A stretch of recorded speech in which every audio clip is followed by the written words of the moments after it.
Governor Michelle Lujan Grisham last week approved the largest budget in state history, with much of the increase coming amid an ongoing oil and gas boom. But she made a few small cuts to the version lawmakers sent to her desk. Still, the nearly $10.8 billion spending plan that goes into effect in July marks a 6% increase over this year's budget, which also broke a state record.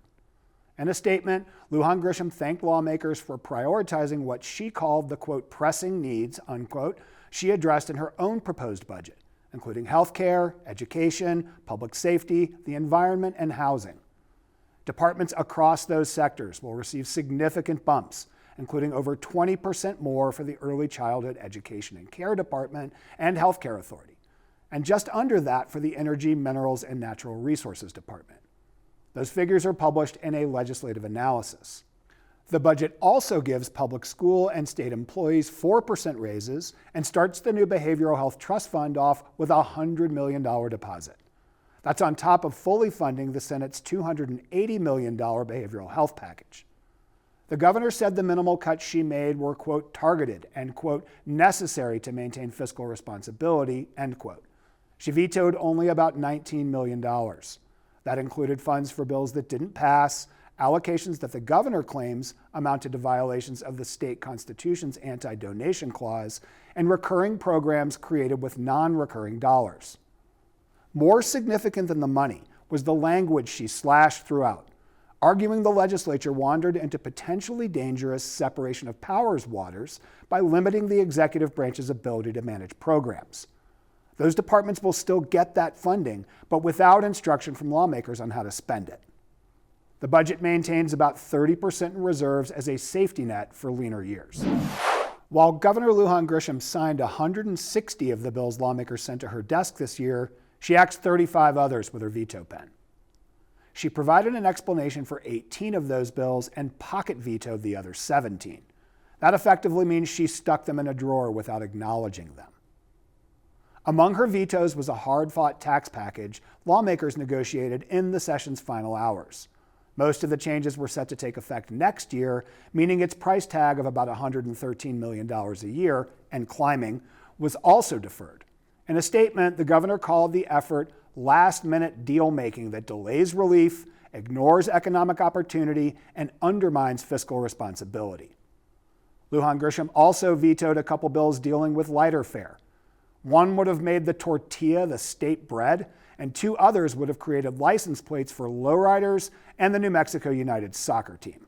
She admonished lawmakers for passing these proposals while more serious matters languished, calling it a, quote, misuse of time and priorities during a time of extraordinary challenges, end quote. Of the more significant bills the governor nixed, one would have allowed local school boards to choose the number of days in a school year. The state already sets the number of hours. House Bill 494 would have created a property tax exemption for veterans. House Bill 191 would have created 2 wildfire relief permanent funds. The governor took issue with the way the money would be added to those funds, saying it would limit the state in responding to a catastrophic fire. Senate Bill 17 would have changed the state parole system and the parole board. And another would have increased transparency at the Roundhouse by requiring lobbyists to file reports disclosing their work and who they're doing it for. She said she agreed with the proposal's intent. Lujan Grisham has long touted values of government transparency. At a forum hosted by the New Mexico Foundation for Open Government in 2018, the then Congresswoman and candidate for governor broadly laid those out. If you lead by creating the expectation by everyone in government and everyone in the legislature and every public official to create an environment where we're completely transparent, you will get a much more open government. Knowledge is power. And if we don't provide that knowledge to the public, it subjects itself to real abuses in the system.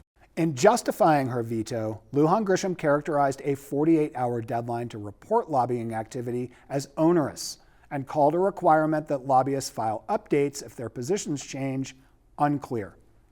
About half of the scrapped bills were pocket vetoed, meaning she simply didn't act on them and didn't have to provide a reason. But that practice's days may be numbered. Lawmakers passed a resolution that will put a question to voters next year about whether to amend the state constitution to eliminate pocket vetoes. If passed, the governor would need to sign or actively veto a bill with an explanation. Otherwise, it would automatically become law. The constitutional change would not take effect until 2027, meaning it wouldn't affect Lujan Grisham.